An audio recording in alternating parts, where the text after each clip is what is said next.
Dr. Nwaezeigwe, you have spoken with so much passion about this incident, series of incidents that's happened. And the question I have for you is, what is your relationship with the Pro-Chancellor, and what's your relationship with the Vice-Chancellor? I don't really have any relationship. With both of them? Both of them. The point is that this, I've always been an I was an interim secretary of the ASU far back in 1996-97. This man is talking about, I was put in detention 4 times, suspended 4 times by going work during his period. So I have suffered in that university, and I will not want the university to be denigrated to the status of a local champion. So you are saying you have no relationship with both of them? I don't have. I told you. You have no vested interest in all of this? I don't have any vested interest. I don't have any vested interest. Did you hear what the ASU chairman said about the way? Sorry, let's take the question so that we get answers. Yes. If the ASU chairman is making allegation of fraud and impunity, and the fact that the Vice-Chancellor is not often there, would you say that is correct? The point is, he's not saying the right thing, because if you look at if this man had actually let's deal with the question. The point is that I have been since 1984. I've passed through different vice-chancellors. The job of a vice-chancellor is not normally that of sit-tight. The vice-chancellor goes out for external linkages. So I am not there to question his whereabouts, but what I was. But you confirm that he's not always there. Most of the time he's not always. I can't say it's not always there, because I work in the university. Yeah, you know when the Vice-Chancellor is not around. No. The way the university works, the way a student could pass through the University of Nigeria without setting his eyes on the Vice-Chancellor. Yeah, but lecturers have a tendency to know. Unless those who are qualified to go to Senate. There are lecturers. Will the Vice-Chancellor come and address you? That is the point. So you don't know whether he's around or not? Yes, but you know that when there is a in terms of corruption, then, because we have very limited time, I've got to take this very. In terms of corruption that are being alleged as happening in the university, how true is it from your perspective? From my perspective, they are not saying the correct thing, because structurally, this is, my friend, can you listen to me? Structurally, if you visit the university, you find that this is the only Vice-Chancellor after Professor Ndele that brought in structural revolution of the university, and there was a lot of works are being done. And you see this, like this is the first Vice-Chancellor that used internally generated revenue to start a PG school that is a complex, whereas and this is also a Vice-Chancellor that attracted external donors to build, and these people came out after 4 years. The man is, Have you ever met the Vice-Chancellor? No, I have not met him. You've never met him? Yes. Before? No, I have not met. Am I a member of the Senate or any committee? But the point is that, what I was telling Dr. Abada, even in ASU, when they came up with all the whole program, I said, this man has stayed for 4 years. And that's the Pro-Chancellor? The Vice-Chancellor, 4.5 years. He has about 6 months to go. You've been there throughout. You did not raise eyebrows about the corruption. Why is it that this period, when your maternal uncle, Dr. Enejere, became the Pro-Chancellor, that you are now carrying the issue of anti-corruption campaign? Okay. That I will not accept that. Okay. Mr. Ugwumadu, what is the issue that the Alumni Association has with the university and the Vice-Chancellor, Pro-Chancellor, the authorities? Yes. First is... We need to speed it up, because first is the irregularity of the removal. I have mentioned what the law is, that the Pro-Chancellor is not like any other administrative staff of the university. His appointment was not over the radio or on the television, and therefore his removal couldn't have been, as it happened, over the radio. That is one. Secondly, is that the supervising minister has no right. I mean, we should be bound by the law. No power, no right, no authority to suspend the Pro-Chancellor. Okay. And that up to this moment, I can authoritatively tell you, as a member of the alumni that is interfacing with all of this, that there is no instrument communicating that suspension to the Pro-Chancellor. And therefore, there couldn't have been any reason whatsoever. No letter up to this moment, as we speak. Let me correct Just a moment. Let me correct you. Can you sure that you can't intimidate people? If you know it, answer your question. Telling me to say that as an alumni association, we were happy that the university is now back on track after this, suspension of the strike.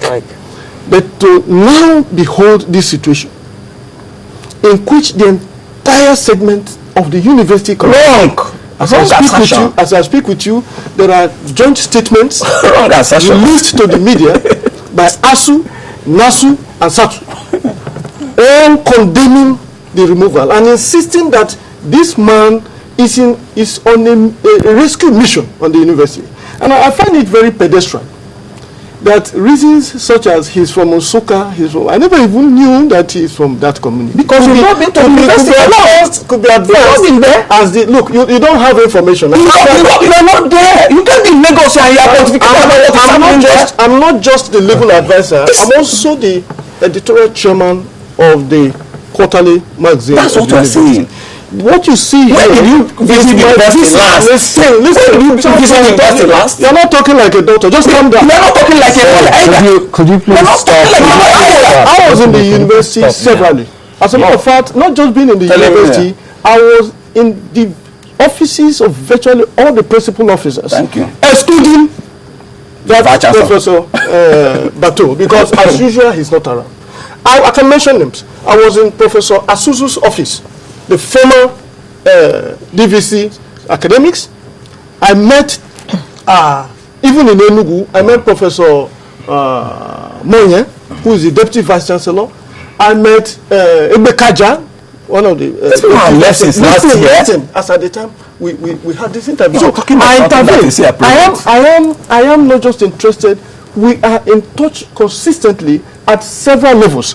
And does the Alumni Association have any issues with the Vice Chancellor? They have mentioned that, and I will reveal it to him. I have mentioned that from the reports, from the available unions who are critical segments of that university community, there are serious cases of corruption going on in the university. Evidence. And as I speak with you today, I can mention this. You have evidence. Could you let him finish? Is this a character? What should be peddling? There is a petition. Doctor, you will please keep quiet. There is a petition against the Vice Chancellor, notwithstanding that his times are already limited. And by the way, this whole suspension saga happened just on the eve of the governing council meeting, a day before the meeting. In that meeting, by the laws too, the office of the Vice Chancellor was to be declared vacant. That is what the law requires. That is 6 months to the end, it should be declared so that interested members of the university community or could indicate interest. Now, I find it very, very, very, very difficult, excuse me, to appreciate how and why somebody would have a totally different view. If ASU, this is an umbrella of all the academic staffs of the university, NASU, non-academic,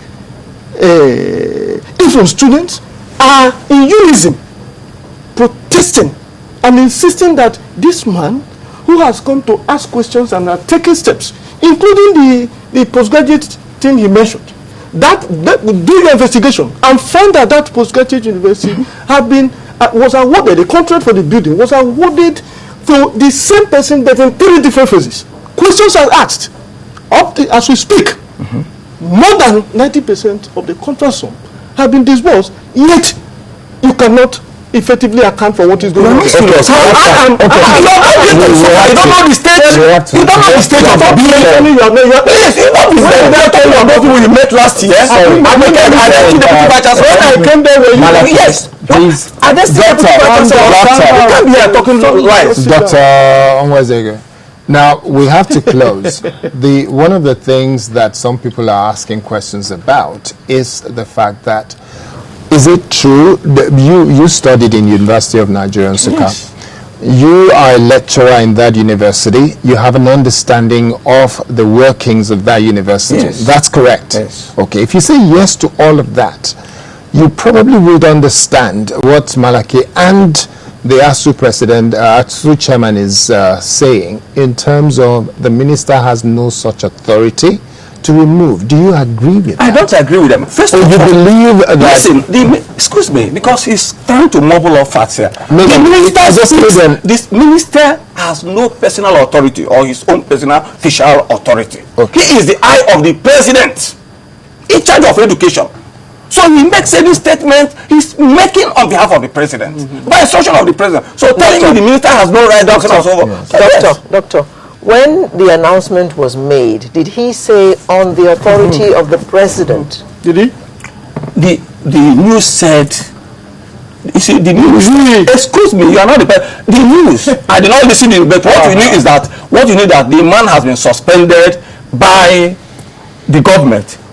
And if you are telling me his own appointment was not announced, his own appointment was also announced on TV. And that was how we learned it. Yes. You wrote several papers. Yes. Now let me we will have to wrap up now. We don't have enough time because we have to do a couple of other things before we close the program. Now, in terms of a way forward then, do you feel that it is right for things to go the way they are, and if not, what do you think should be done, especially when you have what is said to be the entire university coming in protest? I want to correct the correction. It is not the entire university. The SANU has two factions. The other faction are not in charge, are not in support. ASU has two factions. The other part are not in support because it's sensational for them to. Which of the factions do you belong to? Myself? Yes. I belong to Abada's faction. Okay. Yes, I belong. Yes, I attend the meeting. He knows that. Okay. And let me say it. Okay, so we will not be able to take any more. We have to bring this to a close now. So. Wow. We have been looking at the Pro-Chancellor's removal, Pro-Chancellor of the University of Nigeria, Nsukka. We have been chatting with Dr. Tony Nwaezeigwe, who's Senior Research Fellow at the Institute of African Studies, as well as Dr. Nsukka Abada, who's ASU UNN Chairman and a UNN Alumnus, as well as Legal Advisor to the Alumni Association Lagos Branch, Mr. Malachy Ugwumadu. Thank you all very much for coming, even though the picture is not any clearer than before we had you on this segment.